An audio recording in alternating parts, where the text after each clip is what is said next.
हर महान कहानी की ना एक शुरुआत होती है। एक ऐसा पल जहां से सब कुछ बदल जाता है।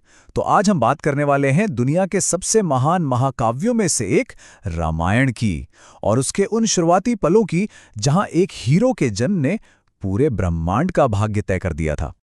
ये जो पंक्तियां हैं ना, ये रामायण के असली सार को एकदम पकड़ लेती हैं।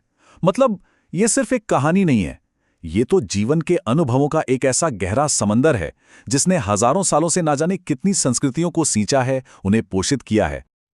और देखिए, इस महाकाव्य की गहराई का अंदाजा लगाना हो तो बस इतना समझना काफी है कि इसकी कहानी किसी एक भाषा, किसी एक देश या किसी एक समय में बंधी हुई नहीं है। इसकी असली ताकत, इसकी असली शक्ति सीमाओं को पार करने में ही है। सोचिए जरा, एक कहानी जो शुरू हुई महर्षि वाल्मीकि के संस्कृत श्लोकों से, वही कहानी तुलसीदास की अवधी में ढली, कंबन की तमिल में गूंजी और कृतिवास के बांग्ला में सुनाई दी। और बात यहीं खत्म नहीं होती। ये कहानी भारत से निकलकर रूस के थिएटर तक पहुंची, इंडोनेशिया और थाईलैंड की लोक कथाओं का हिस्सा बन गई। और ऐसा क्यों हुआ? क्योंकि इसके जो विषय हैं, कर्तव्य, प्रेम, न्याय की जीत, ये किसी एक संस्कृति के नहीं हैं, ये तो पूरी इंसानियत के हैं। तो सवाल ये उठता है कि आखिर इस महान गाथा की शुरुआत होती कहाँ से है? कौन सा वो टकराव है जो सब कुछ शुरू करता है? इसकी जड़ में है धर्म और अधर्म के बीच का एक शाश्वत, एक कॉस्मिक संघर्ष। मतलब एक तरफ है धर्म, यानी कि सत्य का, सही रास्ते का, एक डिवाइन ऑर्डर का मार्ग, और दूसरी तरफ है अधर्म, यानी कि जुल्म, अराजकता और भ्रष्टाचार का रास्ता।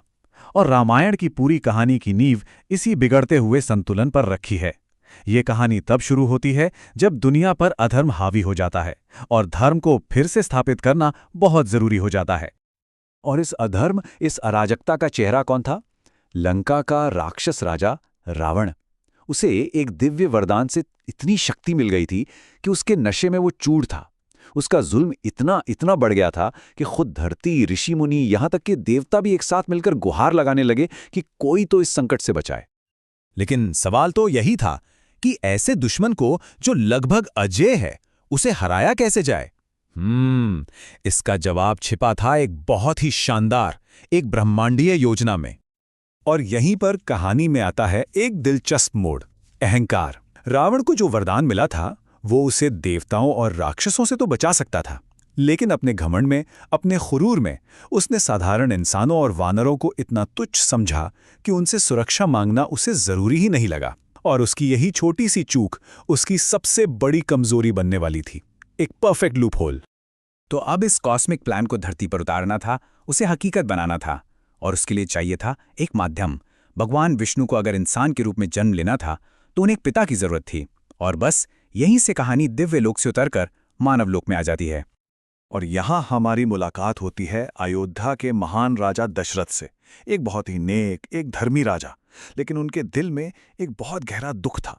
उनकी कोई संतान नहीं थी।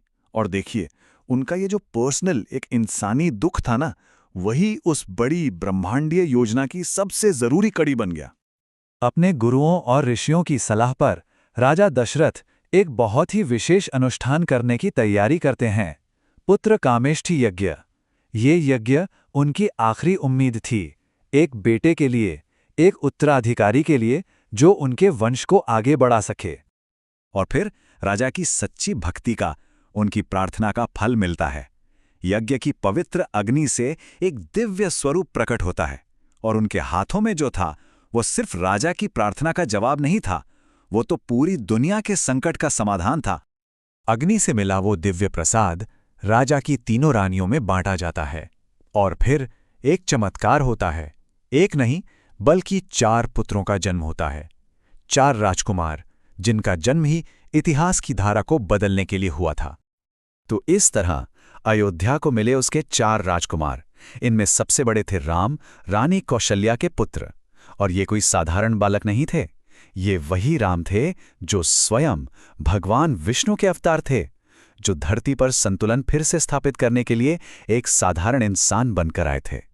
तो राम का जन्म ये कहानी का अंत नहीं था, ये तो उस महाकाव्य यात्रा की असली शुरुआत थी, धर्म की पुनर्स्थापना का पहला कदम।